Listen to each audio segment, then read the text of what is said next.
What's up, everyone? Welcome to this day in Philly sports history for April 24th, 2025. I'm your host, Jim Montgomery. Welcome to a Thursday edition of the podcast, a draft, first round day of the draft, Thursday. At least we have something to look forward to. There are no Phillies tonight, but let's get into the Phils. Waste it, Zach Wheeler's great start, 4-3, losing 10 innings. Jordan Romano blew it again. But a couple things about that. First of all, I don't necessarily think, and this is not making excuses, but if you watched his bottom of the 10th inning, he did not pitch bad. The Pete Alonso hit was just ridiculous. If you didn't see it, it was low and away. I don't know if it was a slider, fastball, whatever.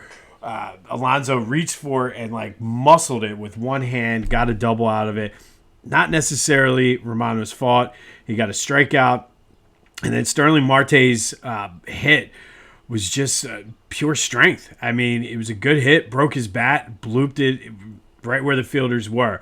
So in a vacuum, wouldn't necessarily be that upset about Jordan Romano's start. However, the fact of the matter is, if you couple that with all of his other blown opportunities, it's a problem. The fact that his ERA is 15 is not good. However, it shouldn't have come to that. The fact, this team, for some reason, is allergic to knocking runners in scoring position in. They were able to tie it up. It was a great game. Had it on over here on the side while I was working. And you had bases loaded, one out in the top of the 10th, and you could not get a run in. And that is what the problem is. And sure, they're not striking out as much, but they're not getting the timely hits. And the fact you get one run is absolutely ridiculous and not good. So I don't know what to do or what to make of this team. We're 25 games in. They're 5 game back of the division, which not a big. I shouldn't say not a big deal, but that can be made up. But 15% of the season, and I don't know if there's anything that this team has shown that they're a playoff caliber team. Take away the run at the beginning of last season, and for a season and a half now, they are a 500 team, and I don't know if this team is what we think they are.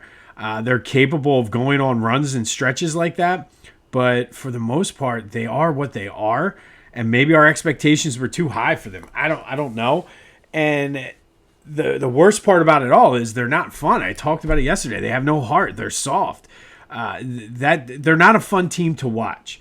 And that is an issue going into the end of April, going into May, because there is nothing Philly sports-wise to even do. And when the baseball team is not at least fun to watch, they're a boring team.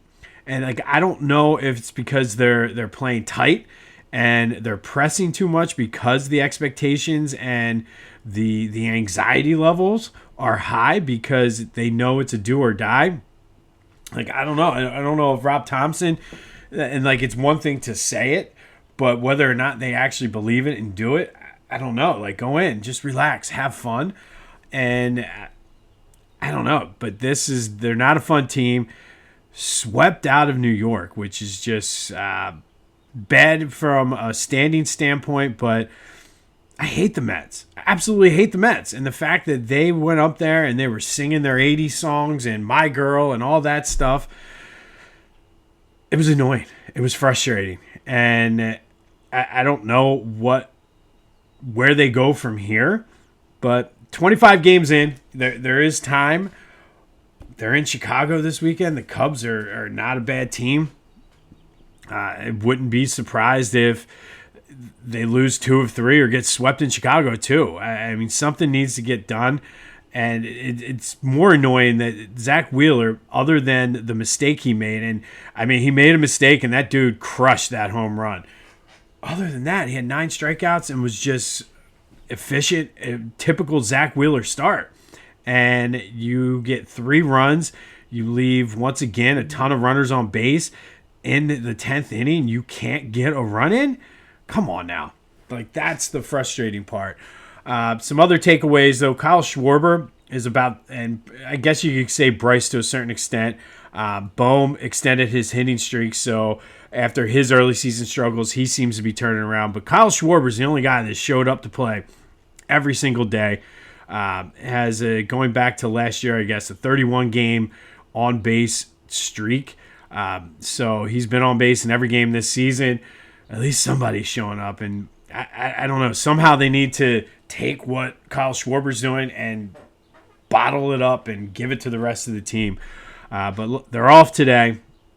We can focus on the draft, but not a good series with the Mets. And truthfully, the rest of the bullpen didn't necessarily do that bad. Strahm and Alvarado are the studs. But, like, you got Romano, who I don't know what is going on with him. I don't know. He looks like Little Dicky. But hopefully he can get it turned around, and this team can get it turned around. But off today, we can kind of relax on the Phillies for one day. But it is Eagles draft day. And before we get into the Eagles, recap of yesterday's question of the day, we did our 8th round and later draft pick spotlight, and Seth Joyner and Clyde Simmons were our two guys. And I asked you, is Seth Joyner a Hall of Famer? Shocking on this, and 54% said no. Respectfully, I have to disagree. I think if you look at the numbers, he's ridiculous, and I think he does he played in sort of the in between the 80s and the 90s, and there was a lot of good linebackers in the 80s, a lot of good linebackers in the 90s. He also played on one of the most ridiculous defenses of all time. So maybe that hurts him, but I do think he needs to be in and should be and deserves to be in, even though you disagree. Thank you, as always, for participating in the question of the day. We'll have one here in a minute, but it is draft day. And I guess not a surprising move. The Eagles declined Jahan Dotson's 5th-year player option, so he will be a unrestricted free agent at the end of this season, which leads me to believe there might be Howie has something cooking with him.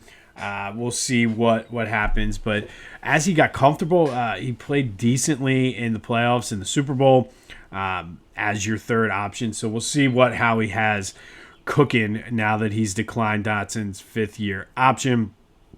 But tons of needs on defense. Kind of going to need to figure out what's happening with Dallas Goedert. I guess a lot is going to be dependent on how the draft falls. Wouldn't mind them taking a tight end. I don't know if you're going to be able to trade Goddard or not. And it's a shame because Goddard's one of those guys. When he's healthy and playing, he is good. The issue with him his entire career has been staying on the field. I guess if you can get something for him and then you can draft a young tight end, I'm all for it.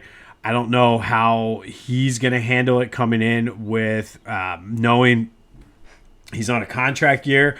Howie tends to get a lot out of players on contract years, so maybe if he does come back, that'll be good. But that's one of the big things I'm watching is what they're going to do at the tight end. Because to me, they're going to draft a couple linemen, both on the offensive and defensive side, a couple edge rushers maybe, possibly a cornerback or a safety.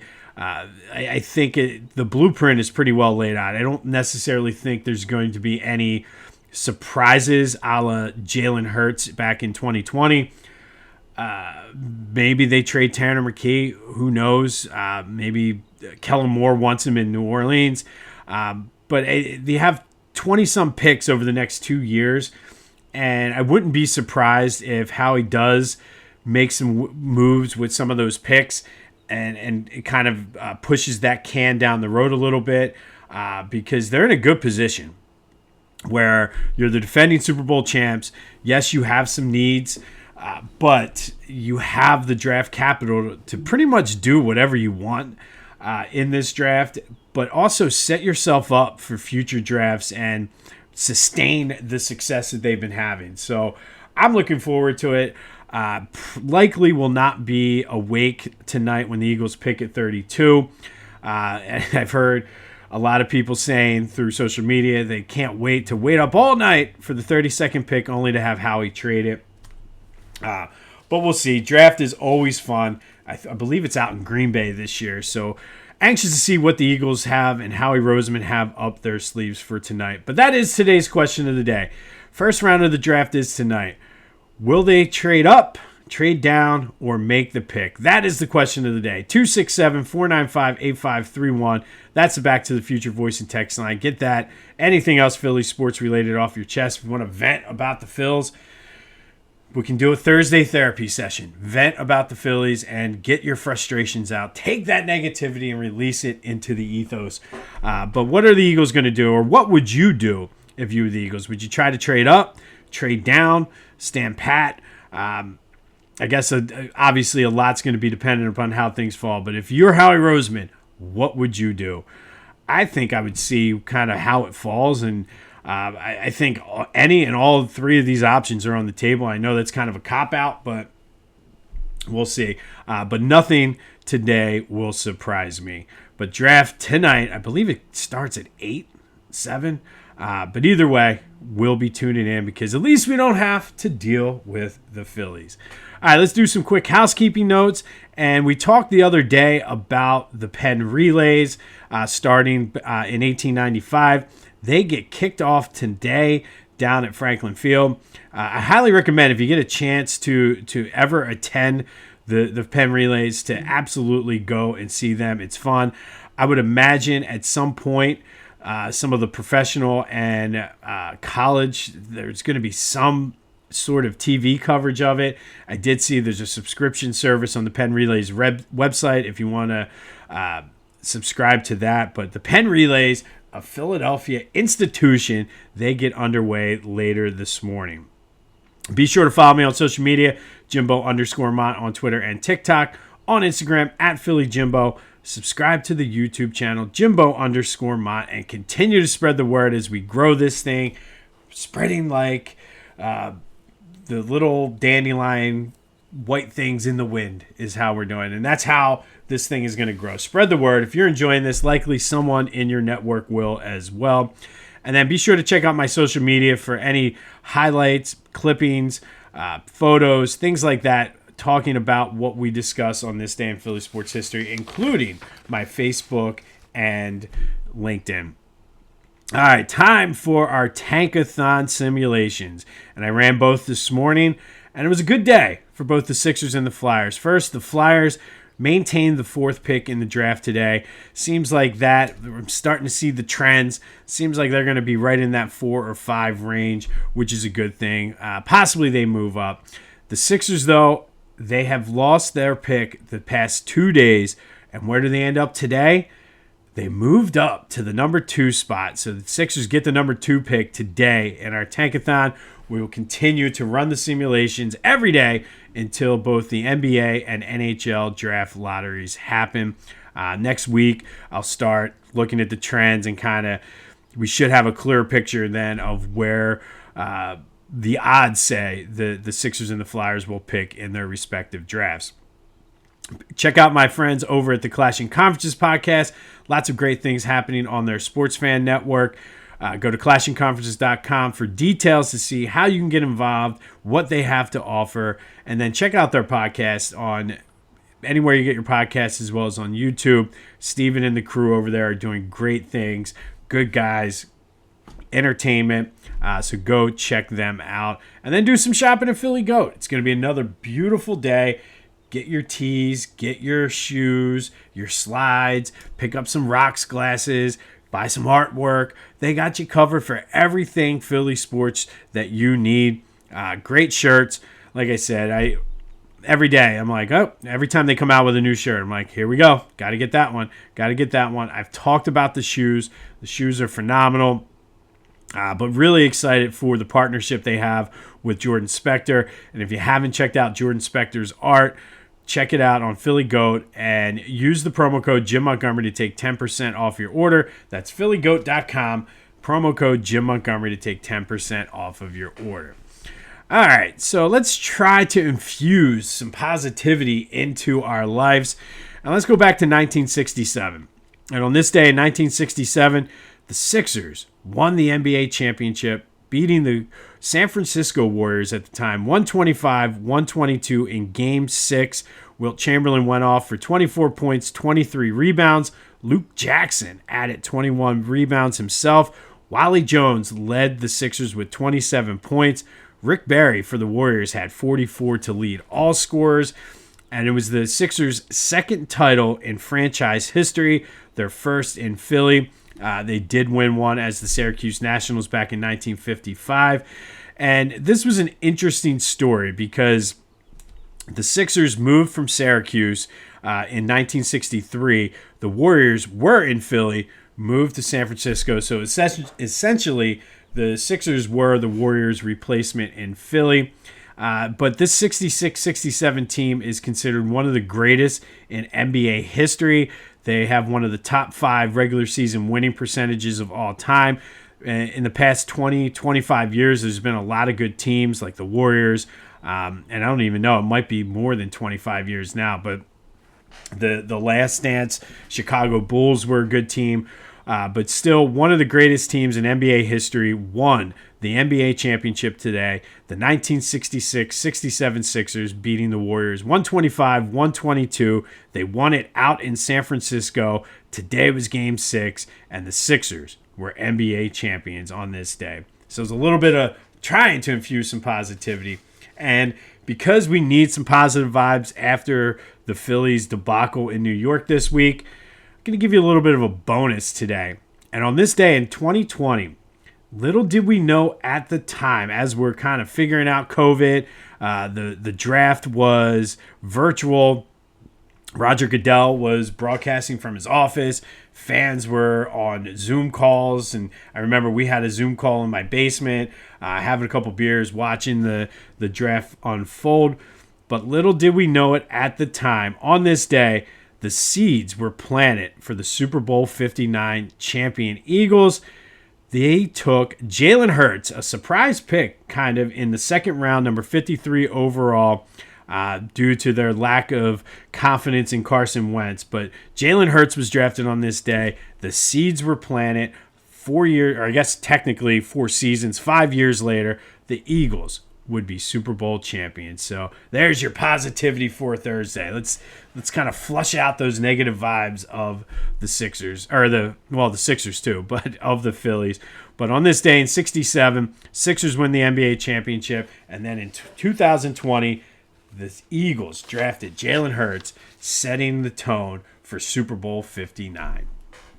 It is draft day. Let's continue our look at the best Eagles draft picks by round. Today we'll look at the 7th round. And they've had some good ones in the 7th round, believe it or not. Super Bowl 59 champions Moro Ojomo in 2023 and Jordan Mailata in 2018 were drafted. It's a couple of Super Bowl 52 champions, Jalen Mills in 2016, Bo Allen in 2014. Legendary broadcast pioneer and 2-time Pro Bowler Irv Cross was drafted in the 7th round in 1961. One of our all-time favorite backup quarterbacks was drafted in the 7th round in 1997, and that was Coy Detmer. Still won't forget him bringing out the whip in San Francisco, taking over for Donovan that year. Carl Hairston, Super Bowl 50, or NFC champion, and started for the Eagles in Super Bowl 15, was drafted in the 7th round in 1976. But our big spotlight today is going to be on one of Carl Hairston's teammates. And Harold Carmichael was drafted by the Eagles in the 7th round in 1971. And boy, did he have a career. He was the NFL Man of the Year, I believe in either 79 or 80, somewhere in that range. He was a 2-time All-Pro, 4-time Pro Bowler. He's on the NFL's 1970s All-Decade team. He's in the Eagles Hall of Fame. He's on their 75th anniversary team, and just recently inducted into the Pro Football Hall of Fame. Ended his career with 590 catches for 8,900 yards, 79 touchdowns. Led the league in catches and yards in 1973. And probably one of the most amazing stats for Harold Carmichael, 127 straight games with a catch. He is the Eagles' all-time leader in receiving yards, catches, and touchdowns. and probably should have, if we extended out the missing ring spotlight, certainly could have been included on the by himself, or he could have been included with Dick Vermeil and Ron Jaworski. But after he retired, he did work for the Eagles as Director of Player and Community Relations from 1998 to 2017. So today's 7th round draft pick spotlight is on Harold Carmichael, number 17, taken in the 7th round in 1971. And if you play the lottery, might be a good day to play the sevens. But Harold Carmichael, our 7th round draft pick spotlight for the Eagles back in 1971. On this day in 2020, the Eagles essentially won Super Bowl 59 when they drafted Jalen Hurts with the number 53 overall pick in the 2nd round in a weird draft because of COVID and all that other good stuff. But the seeds were planted when Jalen was drafted on this day in 2020. And then in 1967, Sixers win the NBA championship, beating the Warriors 4-2 to win the 2nd NFL or NBA championship in their team's history. We will update the Eagles' 1st round pick, trade, whatever they tend to do. But let me know what you think. If you are Howie Roseman, what do you do with the 32nd overall pick? 267-495-8531. That'll get you in. I expect him to be very, very active. But let me know what you would do if you were Howie Roseman. We'll run our Tankathon simulations tomorrow. And of course, tomorrow is Friday, and we spend Fridays with AI. Tomorrow we'll have a very special draft Fridays with AI. And I got to be honest, in just talking with AI about what we had to talk about, this one, man, I went down some rabbit holes. And there is a lot to cover tomorrow. So stay tuned tomorrow for Fridays with AI, NFL Draft Edition. No Phillies. That could be a good thing. But they go out to Chicago and play a 2:30 game tomorrow out in Wrigley Field. This has been This Day in Philly Sports History for April 24th, 2025. My name is Jim Montgomery. Have yourselves a Thursday. Happy NFL Draft Day. And until next time, I'll see you when I see you.